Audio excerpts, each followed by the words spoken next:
The 5th edition Monk Subclasses Combined mod made by Sumradagnoth just dropped on console today, so I thought this would be a great time to cover this mod in a bit more depth and go over the different subclasses between the Way of the Ascendant Dragon, the Way of the Astral Self, Way of the Kensei, Way of the Long Death, which I know a lot of people were very excited for, Way of Mercy with a healing monk, and the Way of the Sun Soul for radiant damage. Now, they previously made a Way of the Drunken Master, but now due to patch 8 releasing, that's part of the patch 8 itself. The first one I want to start with the Way of the Long Death, because I know a lot of people are really looking forward to this one. So you get yourself the Touch of Death. When you reduce a creature within 1.5 meters of you to 0 health points, you gain 5 temporary health points. We get a Frighten ability that can attack in a large area, which I'll show off in this video as well. So once we hit level 6 here, we get the Hour of Reaping. Creatures that see you become frightened. They have disadvantage on ability checks and attack rolls and cannot move closer to you for 2 turns on a Wisdom save.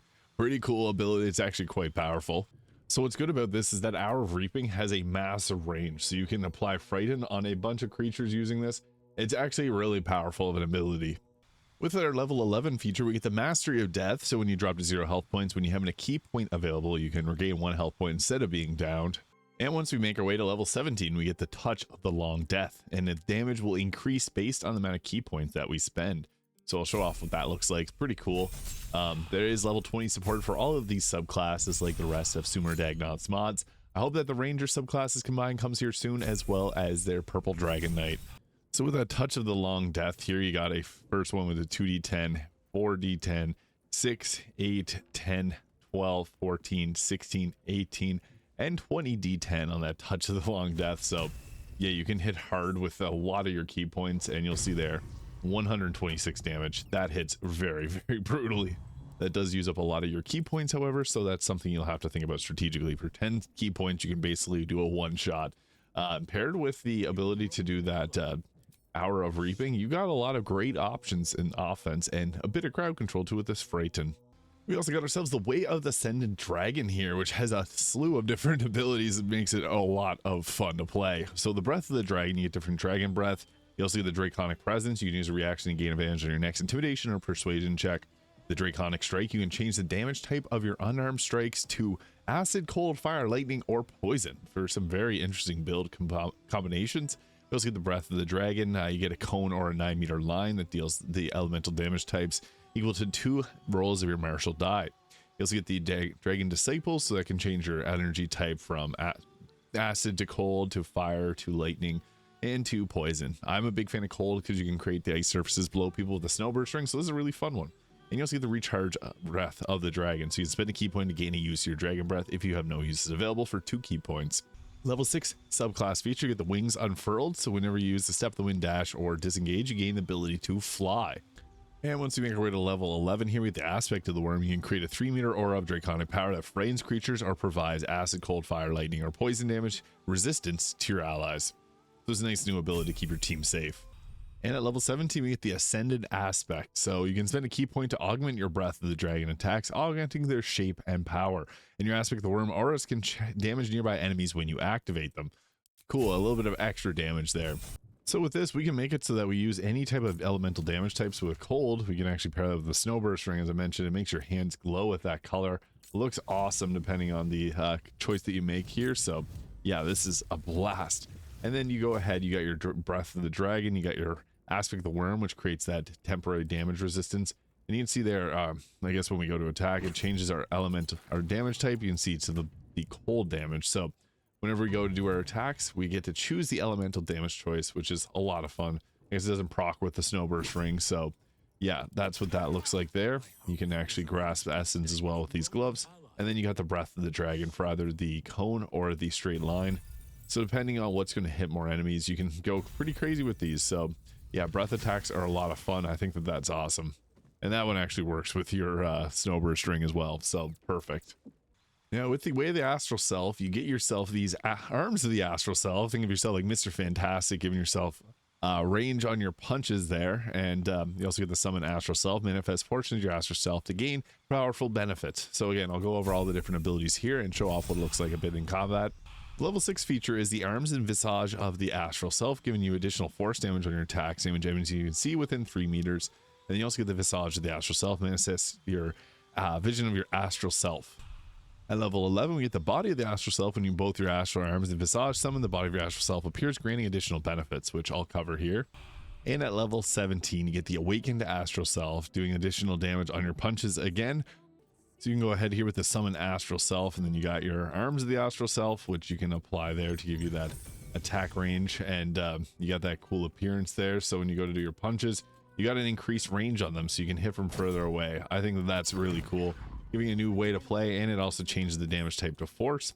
There's also the visage of the astral self as well, which you can apply there, and with that you get yourself the ability to see in both magical and non-magical darkness up to 36.5 meters for 100 turns, and you get advantage on insight and intimidation checks. And this also gives you the arms of the astral self, which is a wisdom modifier for attack rolls. So yeah, you get a lot of really fun abilities from that. You can also give the awakened astral self, giving yourself all three of them, arms of the visage, and then dead. Yeah, there's 4 special abilities there, so very, very cool glowing face.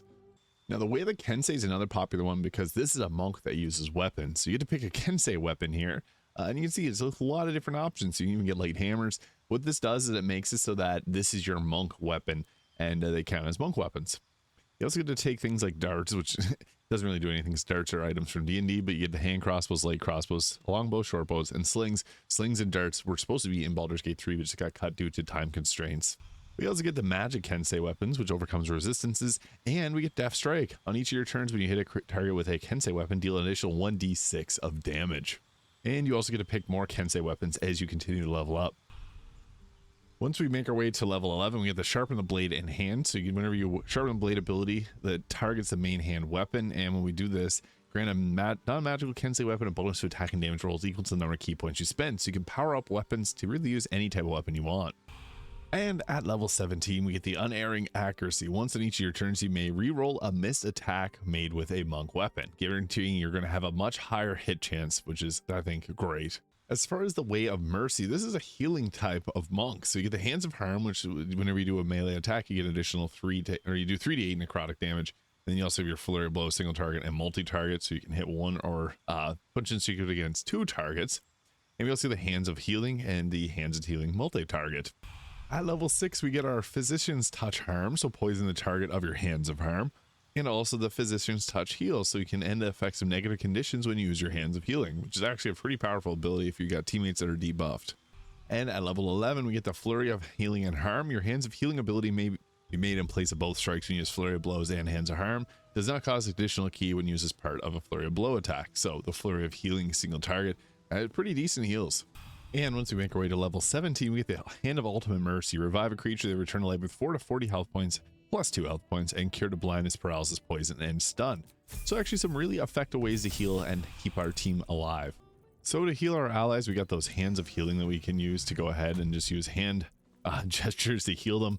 There's multi-target ones, so you can hit multiple people at the same time. You got the single touch multi-attack, so you can heal them twice there. I love the looks of these. And the Hand of Ultimate Mercy, which we have a use a resource for the Hand of Ultimate Mercy there. It'll revive on any dead targets, but I think that this Hand of Healing is pretty cool. I love that animation there, being able to heal your team with these punches. It's awesome. So yeah, this is a really interesting subclass. Not going to be the most powerful, but it's still very interesting. And the final subclass is the Way of the Sun Soul, which channels their own life energy into the bolts of life. They learn that meditation can unlock the ability to use indomitable light shed by the soul of each living creature. Radiant Sunbolt is a 1d4 plus 3 radiant damage, hurling a bolt of searing magical radiance. And you have a bonus action one as well, so you can actually stack up radiating orbs pretty well with this.